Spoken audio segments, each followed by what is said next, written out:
নমস্কাৰ জিআৰজি ব্লগলৈ পুনৰবাৰ সকলোকে স্বাগতম জনাইছোঁ। আজি আমি আলোচনা কৰিবলৈ লৈছোঁ নবোদয় বিদ্যালয় সমিতিৰ অধীনত খালী হোৱা 1377টা পদৰ সম্পৰ্কত। এই পদসমূহ শিক্ষকৰ পদ নহয়, ষ্টাফৰ পদ হয়।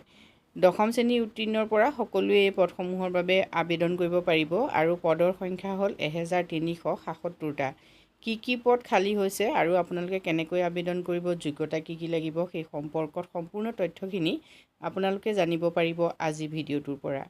নবোদয় বিদ্যালয় ৰিক্ৰুইটমেণ্ট 2024 নবোদয় বিদ্যালয় সমিতিৰ দ্বাৰা এই ৰিক্ৰুইটমেণ্টৰ এডভাৰটাইজমেণ্ট পাব্লিছ কৰা হৈছে। ইয়াত 1377 নন টিচিং পোষ্টৰ বাবে আবেদন পত্ৰ বিচৰা হৈছে। পদসমূহ হ'ল staff nurse, officers, assistant, stenographer, computer operator, MTS etc।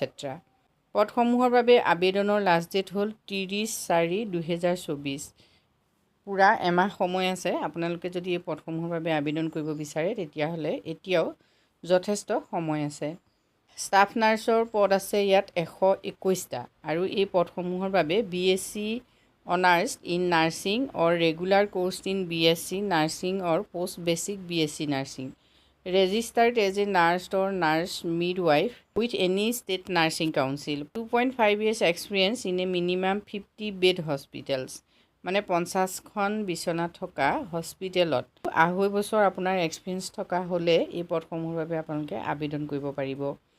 বয়স 35 বছৰ ওপৰত হ'ব নালাগিব। নেক্সট হ'ল assistant section officer. Assistant section অফিচাৰৰ পদ আছে 5টা। কোৱালিফিকেশ্যন বেচেলৰ ডিগ্ৰী হ'লেই হ'ব, মানে আপুনি যিকোনো ষ্ট্ৰীমৰ স্নাতক হ'লেই হ'ল। 3 years experience in administrative and financial matter in central government autonomous organisation under the central government, আৰু বয়স আপোনালোকৰ 23ৰ পৰা 33 বছৰৰ ভিতৰত হ'ব লাগিব। নেক্সট আহিলে অডিট এছিষ্টেণ্ট। অডিট এছিষ্টেণ্টৰ 12টা পদ খালী আছে। এডুকেশ্যনেল কোৱালিফিকেশ্যন হ'ল BCom from A recognise university, 3 years experience আপোনালোকৰ থাকিব লাগিব। এজ লিমিট 18ৰ পৰা 30 yearsৰ ভিতৰত হ'ব লাগিব। নেক্সট আহিলে junior translation officer. Junior translation অফিচাৰৰ 4টা পদ আছে। Educational qualification master degree of a recognise university in Hindi with English as a compulsory elective subject or as the medium of examination at the degree level or master degree of a recognise university in English with Hindi as a compulsory or elective subject. হিন্দীত master degree যদি হয় তেতিয়াহ'লে আপোনালোকে আবেদন কৰিব পাৰে। ইংলিছত master degree হ'লেও আবেদন কৰিব পাৰিব, কিন্তু হিন্দী এটা কম্পালচৰি ছাবজেক্ট হ'ব লাগিব। ট্ৰান্সলেশ্যন অফিচাৰৰ পদৰ বাবে যথেষ্টখিনি ইয়াত যোগ্যতা উল্লেখ কৰা আছে। আপোনালোকে পৰ্যায়ক্ৰমে যোগ্যতাখিনি নটিফিকেশ্যনখনত চাই ল'ব। এই পদসমূহৰ বাবে আপোনাৰ বয়স 32 বছৰৰ ভিতৰত হ'ব লাগিব। নেক্সট আহিলে লিগেল এছিষ্টেণ্ট। লিগেল এছিষ্টেণ্টৰ এটা পদ খালী আছে। Degree in law' from A recognise university, 3 years experience থাকিব লাগিব। এজ লিমিট 23 পৰা 35 years। নেক্সট আহিলে ষ্টেনোগ্ৰাফাৰ। ষ্টেনোগ্ৰাফাৰৰ 23টা পদ খালী আছে। এডুকেশ্যনেল কোৱালিফিকেশ্যন 12 পাছ হ'লেই হ'ল। স্কিল টেষ্ট ইয়াত হ'ব, ডিক্টেশ্যন থাকিব, ট্ৰেন্সক্ৰিপশ্যন থাকিব। গতিকে এই সম্পৰ্কত আপোনালোকে নিজৰ যোগ্যতাটো চাই ল'ব। নেক্সট আহিলে কম্পিউটাৰ অপাৰেটৰ। কম্পিউটাৰ অপাৰেটৰৰ 2টা পদ খালী আছে।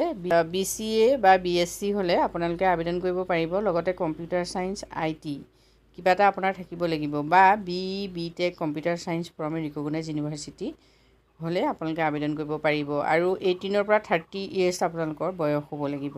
কম্পিউটাৰ অপাৰেটৰৰ 78 পদ আছে। এডুকেশ্যনেল কোৱালিফিকেশ্যন হ'ব লাগিব bachelor degree in hotel management বা ট্ৰেড প্ৰফিচিয়েঞ্চি চাৰ্টিফিকেট হ'লেও আপোনালোকে আবেদন কৰিব পাৰিব। বয়স আপোনালোকৰ 35 yearsৰ ভিতৰত হ'ব লাগিব। নেক্সট আহিলে জুনিয়ৰ ছেক্ৰেটৰিয়েট এছিষ্টেণ্ট। ইয়াত যথেষ্টখিনি পদ আছে। 381টা পদ আছে। 12 পাছ হ'লে আবেদন কৰিব পাৰিব। হিন্দী আৰু ইংলিছৰ টাইপ ৰাইটিঙৰ আপোনালোকৰ এক্সপিৰিয়েঞ্চ থাকিব লাগিব। বয়স 27 yearsৰ ভিতৰত হ'ব লাগিব। নেক্সট আহিলে ইলেক্ট্ৰিচিয়ান কাম প্লাম্বাৰ। ইয়াত আছে 128টা পদ আৰু 10 পাছ হ'লে আপোনালোকে আবেদন কৰিব পাৰিব। ইলেক্ট্ৰিচিয়ান বা ৱায়াৰমেনৰ ITI চাৰ্টিফিকেট থাকিব লাগিব। 2 বছৰ আপোনালোকৰ এক্সপিৰিয়েঞ্চো থাকিলে ভাল হ'ব। এজ লিমিট 18ৰ পৰা 40 years হয়। নেক্সট আহিলে লেব এটেণ্ডেণ্ট। লেব এটেণ্ডেণ্টৰ পদ আছে 161। এডুকেশ্যনেল কোৱালিফিকেশ্যন চাওক, 10 পাছ হ'লে আবেদন কৰিব পাৰিব। নেক্সট আহিলে মেছ হেল্পাৰ। মেছ হেল্পাৰৰে যথেষ্টখিনি পদ আছে। 442টা পদ আছে। 10th পাছ হ'লে আপোনালোকে আবেদন কৰিব পাৰিব, কিন্তু আপোনালোকৰ 5 বছৰ ৱৰ্কিং এক্সপিৰিয়েঞ্চ থাকিব লাগিব। যিকোনো মেচ চলোৱা, ৰেচিডেঞ্চিয়েল অৰ্গেনাইজেশ্যন মেচ বা স্কুলছ মেচ, এনেকুৱা মেচ চলোৱাৰ আপোনাৰ অভিজ্ঞতা থাকিব লাগিব। বয়সৰ সীমা 18ৰ পৰা 30 years হ'ব লাগিব। নেক্সট মাল্টিটাস্কিং ষ্টাফ MTSৰ 19টা পদ আছে। আপোনালোক যদি 10 পাছ তেতিয়া আপোনালোকে আবেদন কৰিব পাৰিব আৰু এজ লিমিট 18 পৰা 30 বছৰৰ ভিতৰত হ'ব লাগিব। প্ৰতিটো পোষ্টতেই এজ ৰিলেক্সেশ্যন থাকিব। SC/ST কেণ্ডিডেটৰ বাবে 5 বছৰ থাকিব। OBC NCLৰ বাবে 3 বছৰ, PWBDৰ বাবে 10 বছৰ, PWBD OBCৰ বাবে 13 বছৰ, PWBD SC/ST কেণ্ডিডেটৰ বাবে 15 বছৰ আপোনালোকৰ ৰিলেক্সেশ্যন থাকিব। যদি আপোনালোকে এই পদসমূহৰ বাবে এপ্লাই কৰিব বিচাৰে তেতিয়াহ'লে নৱোদয় বিদ্যালয় ৰিক্ৰুইটমেণ্টৰ যিটো পৰ্টেল, মানে নৱোদয় বিদ্যালয় ৰিক্ৰুইটমেণ্ট পৰ্টেলত আপোনালোকে গৈ পেলাই এপ্লাই কৰিব লাগিব।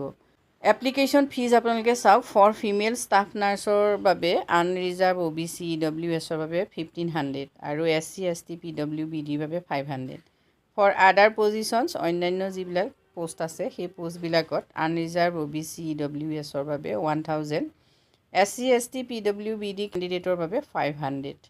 যদি আপোনালোকে পদসমূহৰ বাবে আবেদন কৰিব বিচাৰে তেতিয়াহ'লে সবিশেষ তথ্যখিনি আপোনালোকে ডেছক্ৰিপশ্যন বক্সৰ লিংকত গৈ চাই ল'ব পাৰিব। আজিলৈ ইমানেই, ধন্যবাদ।